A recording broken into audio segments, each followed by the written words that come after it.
दिन होना चाहिए मंगलवार। कौन सा दिन होना चाहिए? जम के बोलो जरा।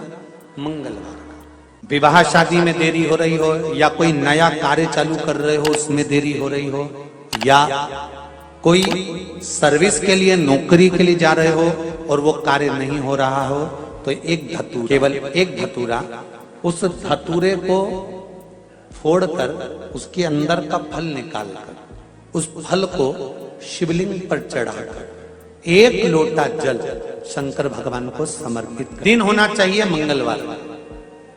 कौन सा दिन होना चाहिए? जम के बोलो जरा। मंगलवार का समर्पित करो। उसके बाद में आप विवाह के लिए अगर समर्पित करे हैं तो विवाह में देरी नहीं होगी। व्यवसाय और व्यापार के लिए या नौकरी के लिए समर्पित करे हैं तो उसमें देरी नहीं। तुम जिस दिए में भगवान की आरती उतारते हो, जिस दिए से तुम भगवान की पूजन करते हो, उस दिए की बत्ती को नीचे डाल दीजिए और उस दिए को पानी की बाल्टी में धो दीजिए। कौन सी बाल्टी में? जिस बाल्टी के पानी से आप बच्चे को स्नान करा सको। केवल भगवान पर से ले जाकर, पास में से ले जाकर उस बाल्टी में थोड़ी देर डाल दो और उस बाल्टी के पानी से उस बच्चे को स्नान करा दीजिए। 15 से 20 मिनट, आधा घंटा लगेगा, बच्चे का बुखार पूरा उतर जाएगा।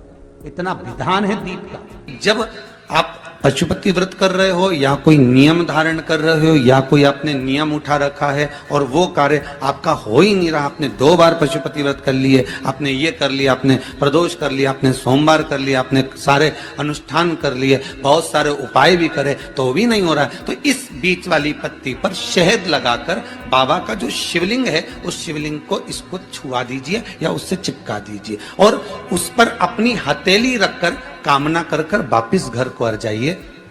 बाबा आपकी वो मुराद शीघ्र 3 महीने के अंदर पूरा कर ही देता है। ये तो 3 नियम अपनी जिंदगी में धारण कर लें। अगर ठेला लगा रहे हैं रोड पर, अगर आपके पास में कोई व्यापार नहीं, कोई दुकान नहीं, कोई सर्विस नहीं, कोई नौकरी नहीं, 3 नियम जिंदगी में। पहला, एक बार जिंदगी में पशुपति व्रत अवश्य करो। दूसरा, प्रत्येक प्रदोष एक शंकर जी के मंदिर में दिया और एक अपने घर के दरवाजे पर दिया अवश्य लगाओ, प्रत्येक प्रदोष। और तीसरा नियम बना लो, शिवरात्रि महीने की आती है, हर महीने की शिवरात्रि में शंकर जी के मंदिर पर दिया, बेलपत्री के वृक्ष के नीचे दिया, आंवले के वृक्ष के नीचे दिया और अपने घर के दरवाजे पर दिया। ये 4 स्थान पर दिया। प्रत्येक महीने की शिवरात्रि पर लगाना प्रारंभ करो। 4-5 शिवरात्रि निकलेगी, बाबा इशारा कर देगा और तेरी नैया पार। शिवलिंग है, जलाधारी है, पार्वती जी की मूर्त है, गणेश जी की भी मूर्ति है, कार्तिकेय जी की भी मूर्ति है, नंदी की भी मूर्ति है। तो किसी ने कहा कि गुरुजी हम जब शंकर जी को जल चढ़ाते हैं तो पार्वती जी को, गणेश जी को, कार्तिकेय जी को, नंदी को, सबको जल चढ़ाना चाहिए। शिव महापुराण की कथा कहती है केवल शिवलिंग पर आपने जो जल समर्पित करा है वो जल पार्वती जी को भी मिल गया, गणेश जी को भी मिल गया, कार्तिकेय जी को भी मिल गया। उसके सिवाय तुम्हें ये नहीं कि यहां भी जल चढ़ाओ वहां भी जल चढ़ाओ ना, केवल शंकर जी पे तुमने जल चढ़ा दिया, शिव पिंडी पर जल चढ़ा दिया, वो जल तुम्हें शंकर भगवान का चढ़ा हुआ जल सबको प्राप्त हो गया। अब उसमें तुम्हें ये नहीं सोचना कि मैंने पार्वती जी को तो स्नान कराया ही नहीं, मैंने गणेश जी को तो स्नान कराया ही नहीं, मैंने कार्तिकेय को तो स्नान कराया ही नहीं। ना ना ना, आज पंजाब की इस पवित्र भूमि पर अगर ये प्रसंग निकला है तो इसको आप अगर सुनेंगे तो आपका जीवन सार्थक। शिव जी को 5 तरह से जल चढ़ाने का तरीका है। जैसे पंचामृत होता है, दूध, दही, शहद, घी, शक्कर, ये सब पंचामृत के अंतर्गत आते हैं, उसी तरह शंकर जी को 5 तरह से जल चढ़ाने का क्रम वर्णित किया गया। अब उसको समझेंगे, बहुत सावधानी से समझिएगा। पहला, जल लेकर आए, सीधे डायरेक्ट शंकर भगवान के शिवलिंग पर चढ़ा दिया, ये प्रथम जल का चढ़ाने का तरीका। दूसरा, जहां से पानी बहकर जाता है, जहां से जल बहकर जा रहा है, उसके ठीक विपरीत जल उत्तर में जा रहा है, आप दक्षिण में खड़े होंगे और दक्षिण में खड़े होकर उत्तर की ओर मुख करेंगे और शिव जी को जल समर्पित करेंगे। ये रोग मुक्ति करने वाला है और हमारे रोग पर हमें विजय प्रदान करने वाला है। ये जल चढ़ाने। एक सीधे मंदिर में गए, लोटा भर कर जल उठाया, शिव जी को चढ़ा दिया। दूसरा जल, जहां से पानी बहता है, शिव जी का चढ़ा हुआ जल जहां से बहकर जाता है, उसके ठीक विपरीत में शिव जी का जल इधर जा रहा है तो तुम यहां खड़े हो, तुम यहां बैठो, यहां मत बैठना, यहां मत बैठना, इधर बैठो। अगर रोग का निवारण है तो यहां बैठकर। तीसरा, अशोक सुंदरी से जल चढ़ाते चढ़ाते शिवलिंग तक लेकर जाना और शंकर भगवान के शिवलिंग पर पूर्ण जल समर्पित करना। ये तीसरा तरीका, ये कार्य की सिद्धता के लिए। हम जब किसी से आस ना लगाकर परमात्मा से विनती करते हैं तो वो विनती करने का तरीका। तीसरा। चौथा, शिव जी पे चढ़ा हुआ जल 5 जगह पर समर्पित करना। गणेश जी, कार्तिकेय, अशोक सुंदरी, शिवलिंग और जलाधारी, ये चौथा क्रम है।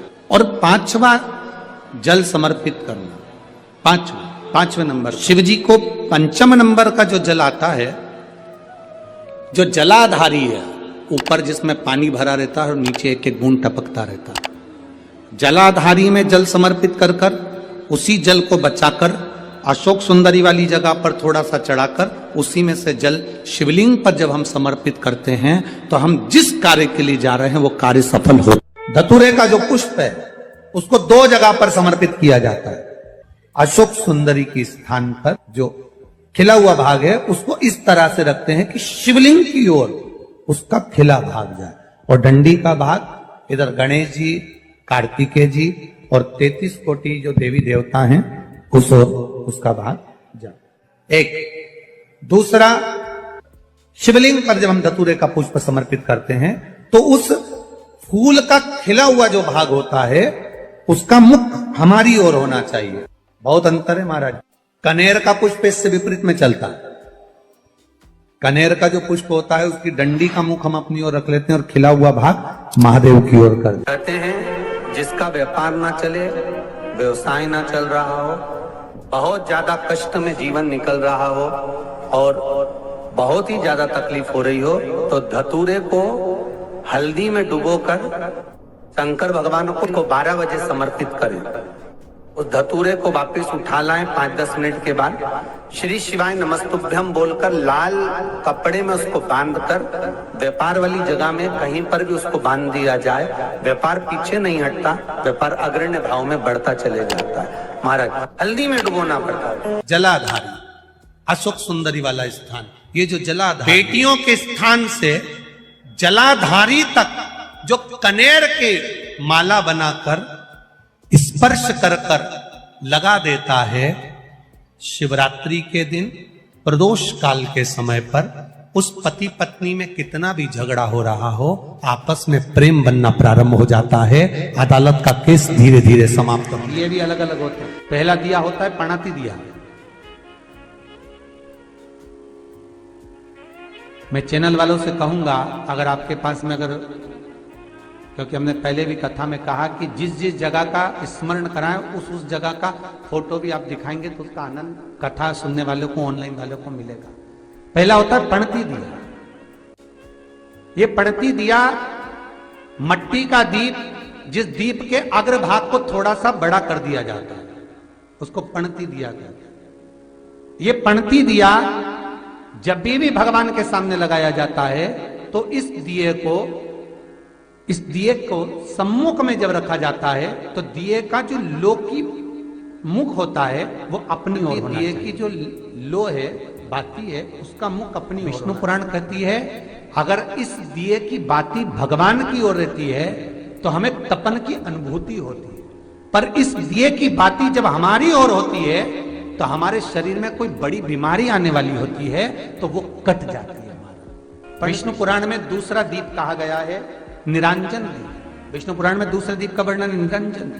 जिस निरंजन दीप में महाराज आपने देखा होगा डमरू जैसी आकृति होती है। अगर चैनल पे कथा देख रहे होगे तो इनके पास में अगर होगा तो अवश्य दिखाएंगे। निरंजन, इस निरंजन दीप में डमरू की आकृति होती है, रखने का भाग और ऊपर का भाग इस तरह से, और ऊपर उसमें दिए लगाए के लिए बाती का स्थान रहता है। किसी किसी में 5 कंगूरे होते, किसी किसी में 6 कंगूरे होते।